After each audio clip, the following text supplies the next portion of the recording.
Гадәттә тынычлык биснәсендәге каенлыкта республикадагы язгы кыр эшләре төгәлләнгәннән соң төп сабан туе үтә. Ә бүген монда химиклар үзләренең һөнәри бәйрәмнәрен билгеләп үтәләр. Нәкъ менә химикларның да республика икътисадына керткән өлеше авыл хезмәтчәннәреннән ким түгел. Шуңа күрә аларның бәйрәме дә нәкъ менә сабан туена охшаш. Ә инде әлеге чараның бәрәкәтле булуына ишарәләп, күптән көтелгән яңгыр да ява башлады. Сезгә бик зур рәхмәт. Большое спасибо вам. Рөстәм Миннеханов химикларны сәламләп, аларның эшчәнлеге гаять зур әһәмияткә ия булуын билгеләп үтте. Татарстан илебезнең алдынгы химия һәм нефть химиясе үзәкләренең берсе ди ул. Республикада бу тармакта 54 мең кеше хезмәт куя. Химиклар көне гадәттә Түбән Камада гына билгеләп үтелә иде. Казанда ул Сибур тәкъдиме белән беренче тапкыр шулай зурлап уздырыла.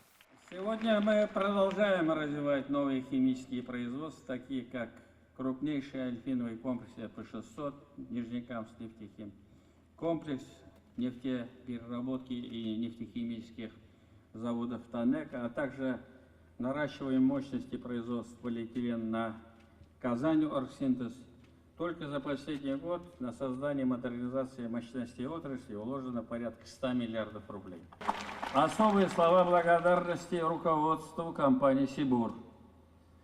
Вот этот праздник – это полностью инициатива компании «Сибур» лидер в нашей стране. Кадерле дуслар, сезне тагын бер кат һөнәри бәйрәмегез белән котлыйм.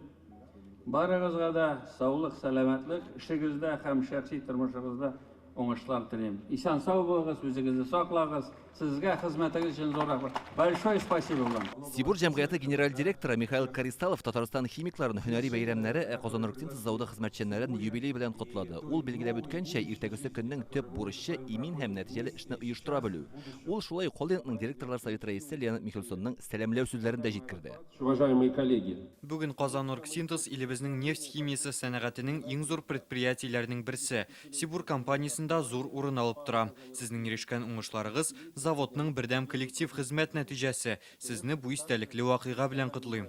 Узган ел нәтиҗәсе буенча республикада җитештерелгән химия һәм нефть химиясе продукциясенең гомуми күләме 1,8 триллион сум дип бәяләнә. Бу 2021-гә караганда 20%-на күбрәк. Бәйрәм чарасы тәбрикләү сүзләре һәм җыр бию белән үрелеп барды. Менә мәйданга атлар чыга. Химиклар хөрмәтне хәтта алар да бии.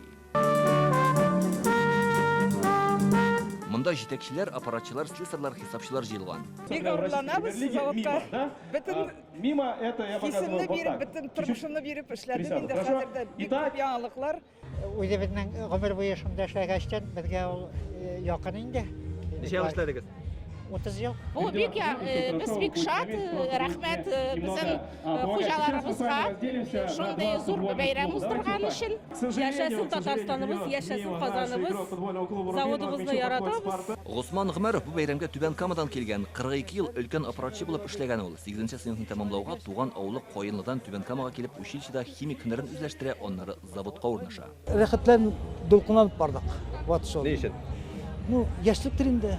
Яшьлек теге бөтен эшләү теләгәндә бөтен яшьләр йортыбыз килгәндә 72нче елны кердем шунда. Рөстәм Миннеханов һәм дәрәҗәле кунаклар химия сәнәгате тармагында фидакарь хезмәт куйган белгечләргә дәүләт бүләкләре тапшырды. Хәзер химиклар алдында торган төп максат бүгенге шартларга яраклашып, яңача караш белән заманча технологиялар кулланырга, җитештерүчәнлекне арттырырга һәм базардагы ышанычлы урынны саклап калырга. Илдар Сафиуллин, Вадим Илларионов, Яңа гасыр каналы.